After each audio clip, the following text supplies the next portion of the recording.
चमन बेच देंगे, गगन बेच देंगे, वतन के सिपाही अगर सो गए तो ये जाहिला पाइल नेता वतन बेच देंगे। औरतों को आगे बढ़ने के लिए, उन्हें सशक्त बनाने के लिए कुछ छोटे छोटे उद्योग होना चाहिए जिससे औरतें अपने पैर पर खड़ी हो सके। हमने भी हाथों पे सर ले लिया, कत्ल होने से आखिर कहाँ तक डरे जब कातिलों के मोहल्ले में घर ले लिया। मैं प्रतिनिधि हूँ और मैं ही काम करूँगी। दलाली ही ज्यादा है, नेतागिरी कम।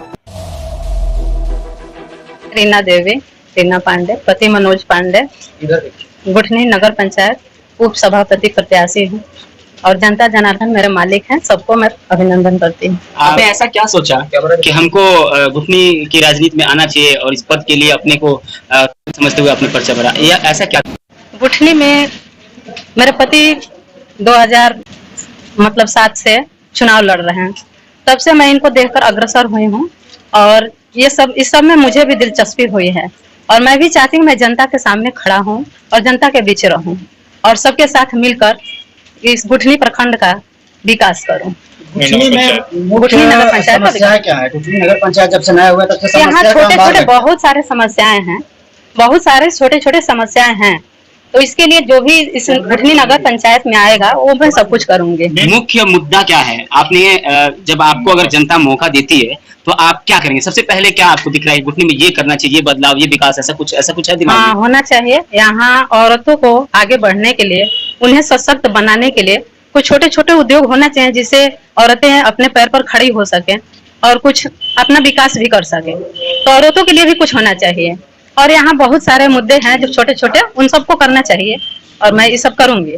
क्या आपको लगता है कि आप महिला प्रत्याशी होके अभी इतने सशक्त हैं कि बिना किसी के सहयोग से, जैसे कि होता है ऐसा देखने को मिलता है कि प्रत्याशी जब जीत जाता है तो उसके कोई और प्रतिनिधि बन के काम करते हैं? क्या नहीं, ऐसा कोई बात नहीं। मैं प्रतिनिधि हूँ और मैं ही काम करूँगी। क्या सोचकर आपने इनको राजनीति करने के लिए छूट दे रखी है या ऐसा कहें कि राजनीति में उतारा है? देखिए, सबसे पहले तो चूंकि मैं खुद जनप्रतिनिधि हूँ, पंचायत समिति सदस्य हूँ सोनौला से, और विगत मैं 20 वर्षों से राजनीति कर रहा हूँ। मैं इस गुठनी पंचायत को, प्रखंड को देखता हूँ और ये मेरे साथ जुड़ी है, मेरी अर्धांगिनी है, तो मेरे साथ जुड़ी है, मेरी हर बातों पर डिस्कशन इनसे होती है, पढ़ी लिखी है। तो मुझे एक दिन मेरे साथ इनसे डिस्कशन किया तो इन्होंने कहा कि मुझे भी राजनीति में आना चाहिए, लोगों के साथ चलना चाहिए। उससे प्रेरित होकर राजनीति करना चाहती हैं, देखना चाहती हैं, लोगों की सेवा करना चाहती हैं। आपको गुठनी में ज्वलंत मुद्दा क्या दिखा? किस पे काम करेंगे सबसे पहले? देखिए, गुठनी पश्चिमी में जाएंगे तो वहाँ सबसे बड़ा और सबसे जो दिक्कत वाली बात है, वहाँ नाला की समस्या है।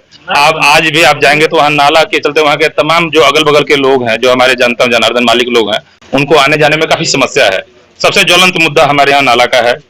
दूसरी चीज, आप गुठनी पश्चिम में ही जाएंगे तो वहाँ एक रोड की तरफ जो रोड गया है वो भी काफी तो तमाम समस्याएं हैं हमारी गुठनी में। नगर पंचायत पहली बार बना है, उसके लिए जो भी सरकार द्वारा योजना आएगी। आपने क्या देखा? किसकी चूक है? प्रतिनिधि की चूक है? किसकी चूक है? क्यों ऐसी समस्या है गुठनी में? आप कैसे उसका निदान करेंगे? नहीं, देखिए, मैं किसी का नाम नहीं लूंगा। समस्याएं तमाम है जो हमारे पहले थे, और इससे पहले यहाँ पंचायत था। कुछ काम हुआ है, कुछ काम अधूरा है। जो भी नगर पंचायत में जीत के आएगा वो काम करेगा। शिक्षा और स्वास्थ्य मुद्दा किसी का क्यों नहीं बन पाता है? क्या गुठनी शिक्षित नहीं होना चाहिए? नहीं, आपने पूछा कि सबसे बड़ा मुद्दा क्या है, तो हमने सबसे बड़ा मुद्दा बताया नाला। और हमारा विद्यालयों में बकरी पाई जाती है विद्यार्थियों के अलावा, वो भी तो बहुत बड़ा मुद्दा है। हमारा तो बात खत्म नहीं हुआ था। आपने पूछा कि सबसे बड़ी मुद्दा क्या, हमने बताया नाला। दूसरा चीज, यहाँ के विद्यालय संबंधित, शिक्षा संबंधित, स्वास्थ्य संबंधित ऐसी तमाम समस्याएं हैं जिसपे हम लोगों को काम करना। अभी हमारे मान लीजिए कि जो हमारे प्रखंड प्रमुख हैं, उनके द्वारा हम लोग चुने हुए, भाई हम लोग बीडीसी हैं, तो हम लोग उस पर काम कर रहे हैं। लेकिन अभी नगर पंचायत होने की वजह से हम लोग को इसमें हाथ कटा हुआ, हम लोग कुछ नहीं कर सकते हैं। अब जो नगर पंचायत के नए नियुक्त जनप्रतिनिधि होंगे उनके लिए तो पर्सनली भी तो नाला बहुत ही अहम मुद्दा है। उसके बाद शिक्षा का माहौल है, शिक्षा है, स्वास्थ्य है, ऐसी तमाम चीजें हैं जिसपे काम करना है। गुठनी में सबसे बड़ा मुद्दा जल निकासी का ही है। बार बार जो सब लोग नाला नाला कह रहे हैं, सही बात है। यहाँ जल निकासी का समुचित व्यवस्था होनी चाहिए। इस पे काम हमारे जो अगर जीत के जाती हैं तो करेंगे। स्वास्थ्य, शिक्षा ये भी है, बिजली का भी कुछ है, उस पर भी काम होगा। देखिए, सामुदायिक अगर हम स्वास्थ्य सेहत की बात करें तो गुठनी में कचरा नाला में बहते हुए ये सब देखने को मिलता है। सामुदायिक जो शौचालय है उसके बारे में आपकी क्या राय है? आप उस पर क्या करेंगे अगर आपको मौका देती जनता? वो भी बनेगा। ऐसे हम एक अपने योजना में, प्रखंड प्रमुख की योजना में लिए हैं जो ब्लॉक कैंपस में बनने जा रहा है। उप चेयरमैन प्रत्याशी रमेश मिश्रा, पहले आपके चैनल को धन्यवाद देता हूं और यहाँ के सभी जनता जनार्दन को हाथ जोड़ कर नमस्कार करता हूं। चुनाव में आपका मुद्दा क्या है? मुद्दा तो तमाम नेता आते हैं और तमाम तरह की बात कहते हैं। मैं तो ये कहता हूं कि जब हम फोर्स में थे तो हम लोगों को कभी बोलने का मौका दिया जाता था तो कहते थे चमन बेच देंगे, गगन बेच देंगे, वतन के सिपाही अगर सो गए तो ये जाहिला फाइल नेता वतन बेच देंगे। तो जो है हम तो उस शब्द को बोल करके आए हैं और नेता ही देश चलाता है, ये भी सच्चाई है। लेकिन कहीं ना कहीं जो नेता की कमी होती है उसके ऊपर बोला जाता था। तो हम एक देश सेवक हैं और एक देश सेवक की दूसरे कुछ बोलने की आवश्यकता नहीं है। एक सैनिक को राजनीति में आने की आवश्यकता क्यों पड़ी? क्योंकि यहाँ मैं जो है गुठनी की राजनीति मैं देख रहा था और मैं जब गुठनी का भ्रमण किया, मैं यहाँ रहता नहीं था, गुठनी का जब भ्रमण किया तो मैं गुठनी ज्यादा करके पश्चिमी की बात कहूंगा।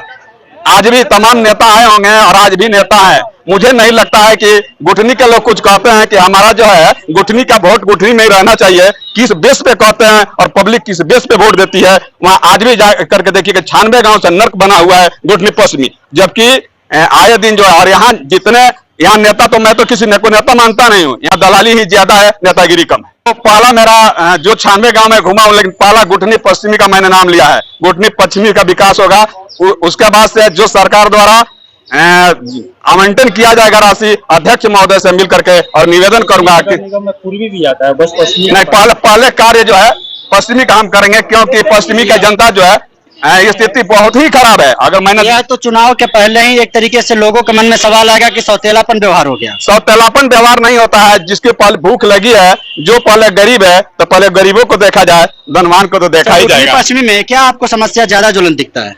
गुठनी पश्चिमी की जहां तक बात है, मैं तो फोर्स आया हूं, बहुत कुछ नहीं जानता हूं, लेकिन आवास को दिया जा रहा है और मुझे सुनने में आया है कि जो है 30,000, 20,000, 21,000। अरे पब्लिक जो है नेता चुनती है और नेता इसलिए चुनती है कि केंद्र का या राज्य सरकार का व्यवस्था जो हमारे पर आएगी खींच करके ला करके पब्लिक मेरे ऊपर देगा। लेकिन यहाँ व्यवस्था ही दूसरी है।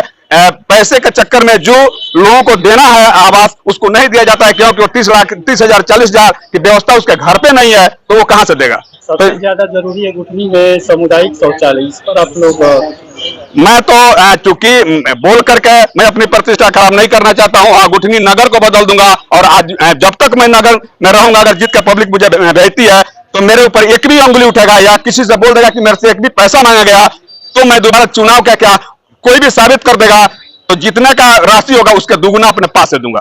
सामुदायिक शौचालय होना चाहिए, बिल्कुल होना चाहिए। सामुदायिक शौचालय, जो भी शौचालय बना है गांव आप जाकर देखे, एक जो है नीतीश कुमार जी का, जो हमारे मुख्यमंत्री महोदय हैं, उनका दिया गया आवंटन जल नल की व्यवस्था कहीं सही नहीं है। ये कहीं ना कहीं नेता लोगों का दोष है और कुछ अधिकारी भी उसमें मिले हुए हैं, क्योंकि इन्हीं लोगों द्वारा राशि को आवंटन देहात में प्रोग्रेस के लिए किया जाता है। प्रखंड मुख्यालय में आप अभी मौजूद हैं, यहाँ पर एक भी शौचालय नहीं है, जो कि हमारे पत्रकार महोदय ने भी पूछा। देहात से क्षेत्र से जो भी महिलाएं आती है उनके लिए कोई व्यवस्था क्यों नहीं करवा पाए आप लोग, जबकि समाज में इतने दिनों से आप सक्रिय हैं? कोई ऐसा जगह नहीं होगा कि जो भी राशि आएगी, भाई अध्यक्ष महोदय से निवेदन करूंगा, अगर नहीं मानेगा तो आंदोलन करूंगा और उस राशि को शौचालय, आवास, नल, विकलांगों की जगह सबको देने की कोशिश करूंगा। अभी तक आंदोलन आपने क्यों नहीं किया? चूंकि प्रखंड मुख्यालय में ही शौचालय नहीं है। क्योंकि मैं जो है राजनीति से दूर था और राजनीति में यह दुर्दशा देखने के बाद ही आया हूं। अगर व्यवस्था सही होती तो मुझे राजनीति में आने की कोई आवश्यकता नहीं थी। नेता अक्सर वादा करके तोड़ देते हैं, आप भी वैसा करेंगे क्या? मैं वादे का मैं सैनिक हूं, नेता नहीं हूं।